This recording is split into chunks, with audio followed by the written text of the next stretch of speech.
For this video, we are focusing on the King archetype. I'll cover the other archetypes in another video. So what about this healthy King archetype? How will you spot the healthy King archetype? To rock the King energy in the archetype, well, you have to have mastered the warrior, the magician, and the lover. So the King is the apex in that respect, is that they're mastered and brought to the fore to create this beautiful King archetype. I'm Donna, welcome to my channel, and we talk all things personal and professional development. Your inner King sees the bigger picture. It isn't about what's in front of them, it's about a wider vision, and it's about making the right decisions, the decisive. The decisions might not be quick. Take time to consider and bring in other aspects. The King knows what to do. The King builds the container and creates this fertile environment for people to thrive. It's not about the King making decisions just for the King. It's about the King making the decisions for everyone so that everybody moves forward together. The King will take responsibility. The King is not about attributing blame. The King focuses energy on building trust with others, working collaboratively and making that whole come through together. King doesn't always have to be right.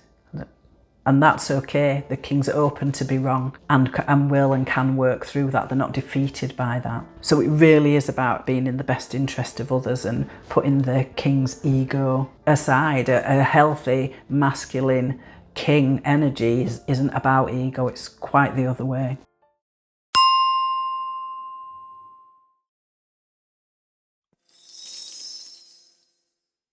The King recognises that they're in service. They're in service for the generations to come, and they honour the generations that have passed. So where do you find the King? Well, the King's all around us, and the King is in you and the King is in me. So we think about the King in the very obvious places, things like the Prime Minister, the President, the CEOs, you'd see that. Leaders at work, your workplace, perhaps you're a leader. A parent is a King archetype because that's their sphere of influence, is their family.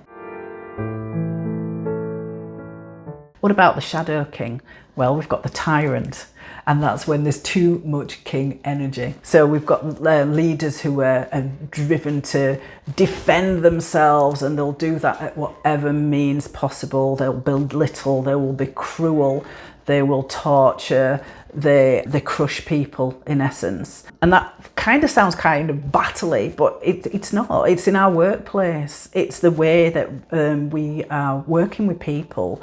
So, you know, you're sitting in the Tyrant energy, you're not necessarily going to get the best out of people. You're putting yourself first. That's not going to work. So we've got to recognise where we hold that Tyrant energy. I'm sure if you think about it, you may recognise that in your life experience. So the Tyrant sees themselves as completely superior, and they absolutely put their interests above that of others. We've also got on the other side the Weakling King, and where there's too little King energy. And in those instances, you've got a King who is missing in action. They're gone. They just disappear when the challenges come. They can't do it. They don't want to do it. They avoid, they disappear, they make excuses. They don't want to take the responsibility. They'll try and put that on somebody else. And in those instances where we've got the shadows, whether it's the Weakling King or the Tyrant King, we have got chaos, we've got instability, we've got unrest. So we have to look at balancing those shadow aspects and working through those to emerge and seeing the King at their fullest.